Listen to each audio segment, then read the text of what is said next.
Donc, le repérage de l'unité conjonctive centrale.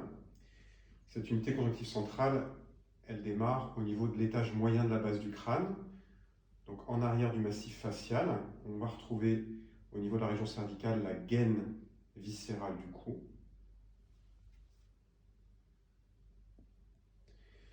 Cette gaine viscérale du cou au niveau de la région dorsothoracique est en continuité avec le médiastin. Et au niveau de la région lombo-abdominale, cette unité conjonctive centrale est en continuité avec les psoas, la graisse périrénale, les reins. Elle vient reposer sur les lignes innominées du bassin.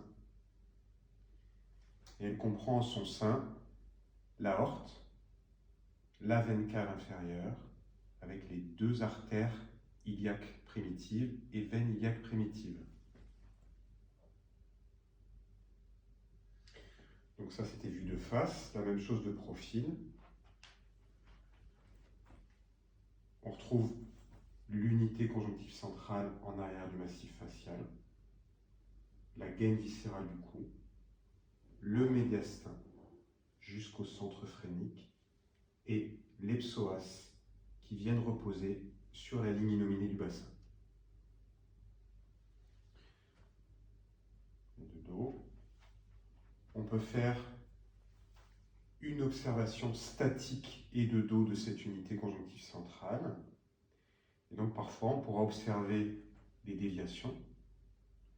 Tu peux mettre en inclinaison comme ça. Voilà. Donc des gens qui arrivent dans votre cabinet avec des blocages comme ça au niveau de la région lombaire. Relâche. Pareil au niveau de la région thoracique ou au niveau de la région cervicale.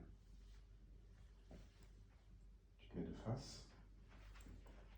On peut observer de la même manière cette unité conjonctive centrale de face, dans sa statique, et parfois observer des problèmes au niveau de la région lombo-abdominale, au niveau de la région dorsothoracique, ou bien au niveau de la région cervicale. Même chose de profil, le même que tout à l'heure. Ici, on peut observer cette unité conjonctive centrale et observer des anomalies au niveau de cette unité conjonctive centrale dans la posture.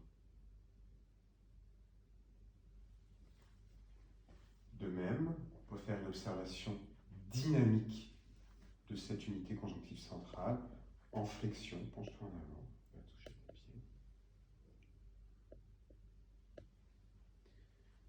En latéralité, imaginez cette unité conjonctive centrale. Regardez de quelle manière elle est capable de se déformer.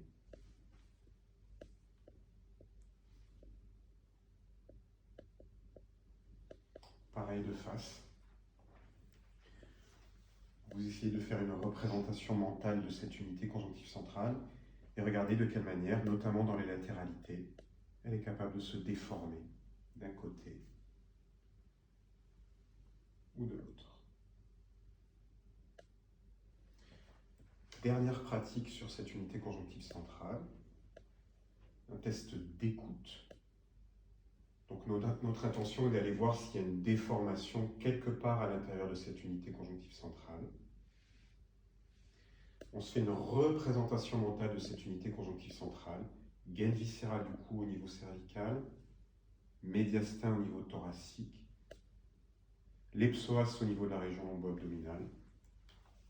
On se positionne au niveau de la partie toute supérieure de cette UCC, on empile les structures, on se met en équipression, on fait corps avec la structure, et là on peut sentir une sensation de déformation au niveau de la région lombaire, au niveau de la région thoracique, au niveau de la région cervicale, et parfois même une sensation de compression globale de cette unité conjonctive centrale. Merci.